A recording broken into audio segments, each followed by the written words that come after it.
Hi everyone, my name is Ravicha and I'm a youth advocate with Plan International Canada. After 2 months of social distancing, I've been going a little crazy. I've especially missed talking to and learning from gender equality and feminist advocates, which is why I've decided to call up Canada's Minister of International Development, Karina Gould. We're going to talk about COVID-19 and how it impacts girls and young women around the world. What you may not know is that health crises like this can have serious immediate and long-term impacts on girls and young women. As a young woman myself, I feel especially worried about girls around the world and what they are experiencing.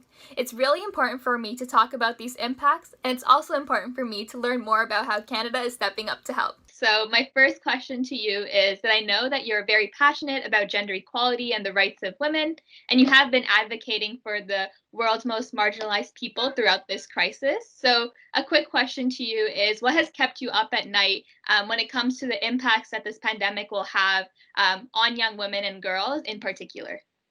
Yeah, well, Ravicha, so first of all, thanks so much for doing this with me. And it's a really excellent question because there are a lot of things that keep me up at night with regards to COVID-19. I mean, first of all, really kind of acute health emergency that we're experiencing. But even more so than that is the secondary and tertiary kind of impacts that COVID-19 is having. So when you think about lockdown measures that are really essential for public health, they're also having huge impacts and particularly gendered impacts on people's ability to earn an income, to go to school, to receive other, life-saving health interventions, and ultimately to feed themselves and their families. And so when I think about, the big things that keep me up at night, I think about, the fact that the World Food Program is projecting a doubling of people going into extreme poverty and becoming food insecure. I think about the 10 million adolescent girls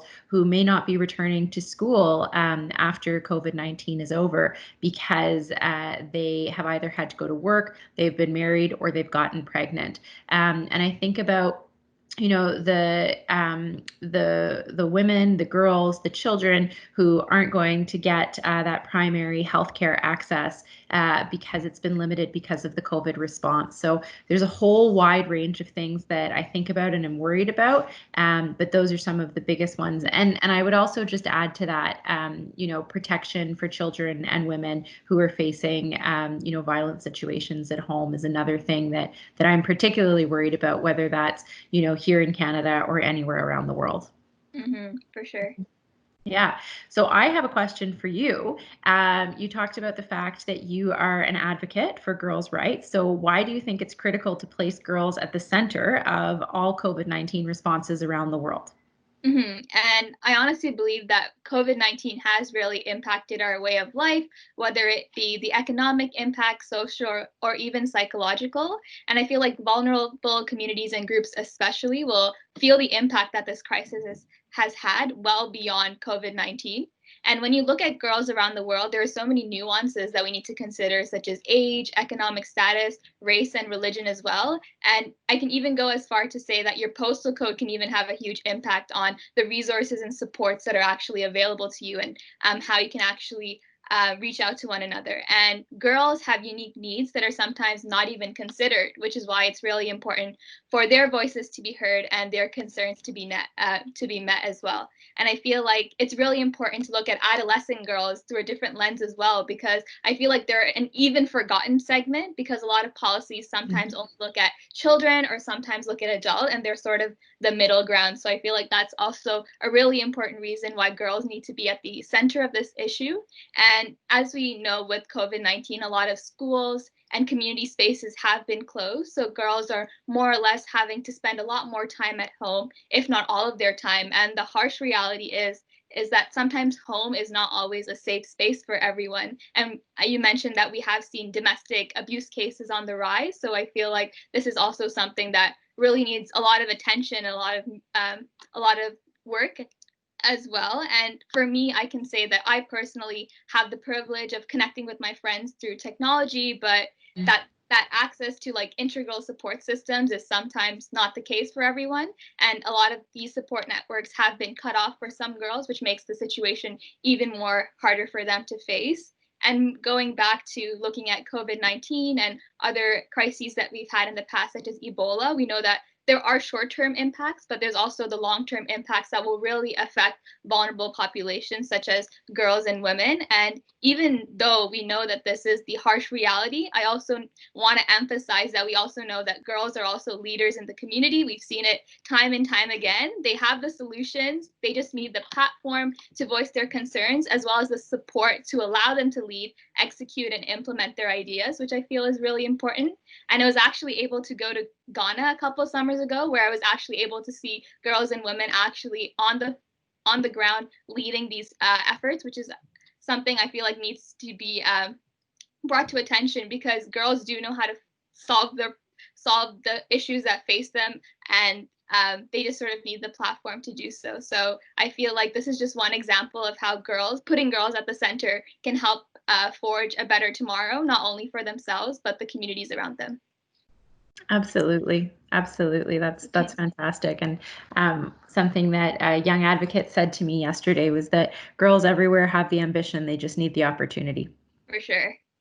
So my next question is actually relating to my experience in Ghana. It was really great to see the work being done there regarding sexual and reproductive health rights. And I know this is a huge priority, not only for yourself, but the Canadian government as well.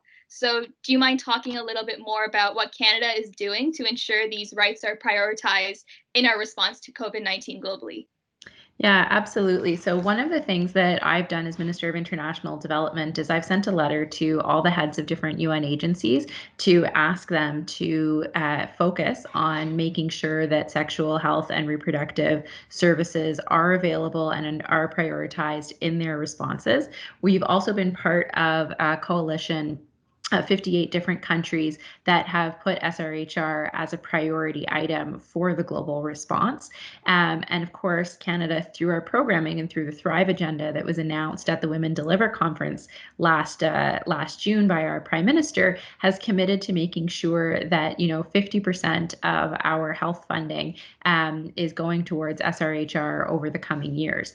And so when it comes to our COVID response, we also know how important it is to make sure that women's rights and women's access to healthcare is at the center of our response. We saw, for example, in the Ebola outbreak in West Africa, that when countries pivot their attention just to the emergency at hand, that often women's health and children's health suffers as a result. And so we're really trying to learn those lessons of the past to make sure that we're taking a holistic approach to this emergency, and we're not leaving really critical health interventions behind. And of course, when it comes to making sure that women don't die in childbirth, that every pregnancy is wanted, we have to keep pushing this agenda forward and to make sure that women have access to the health and reproductive services that they need.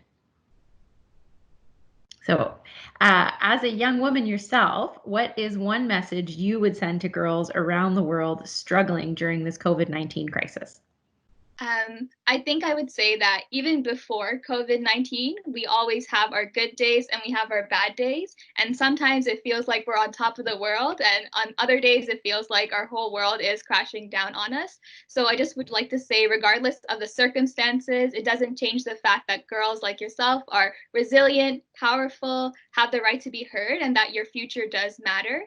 And COVID-19 is unfortunately our current reality, which makes the situation even more difficult. But whether it be because of the financial stress or emotional stress that this may cause, I feel like you shouldn't lose sight of the fact that your needs are important and whatever you're feeling is valid, especially when it comes to your mental health, which I feel is an important issue as well that needs to be addressed throughout the COVID-19 response. But when looking at the silver lining, it is great to see that there are a lot of supports out there and organizations on the front line, like Plan International Canada, which is, I believe, amazing. And I feel like this situation that we're currently in is also a chance for you to embrace the leader and the leadership inside yourself. And that can that can take many different forms, whether it be taking it one day at a time and moving forward, or even mobilizing your community to support those who are vulnerable if you're able.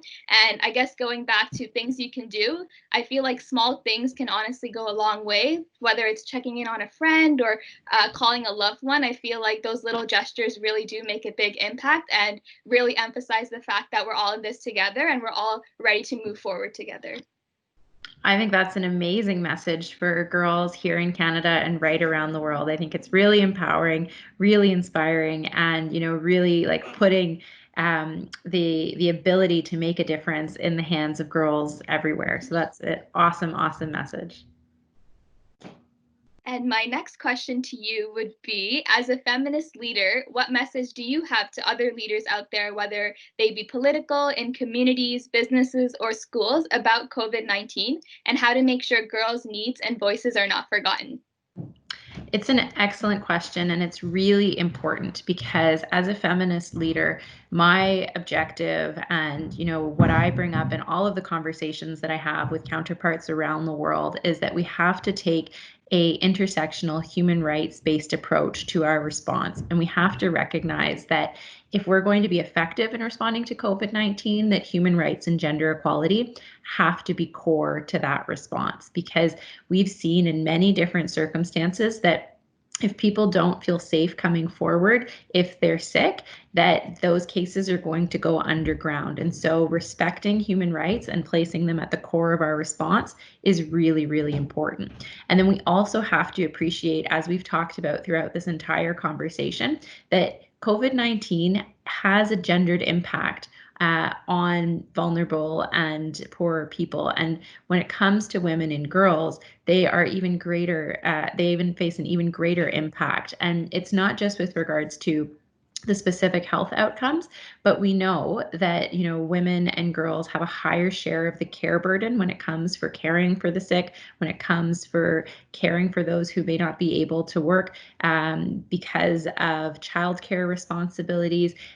We know that women just have a greater burden of this pandemic, and so we need to make sure that we're taking their needs into consideration. And importantly, we need to be seeking their voices out. We need to make sure that we're asking girls and women right around the world what their needs are and what the challenges are that they're facing, so that we can understand and build that into our response. As we often say, no decisions about us without us, right? And so we need to make sure that we're reaching out to girls right around the world, hearing what their issues are and building those into our responses. And so those have been the key messages that I've been sharing with other world leaders: is make sure that you take a human rights, an intersectional, and a gendered approach to the way that we're responding to COVID-19.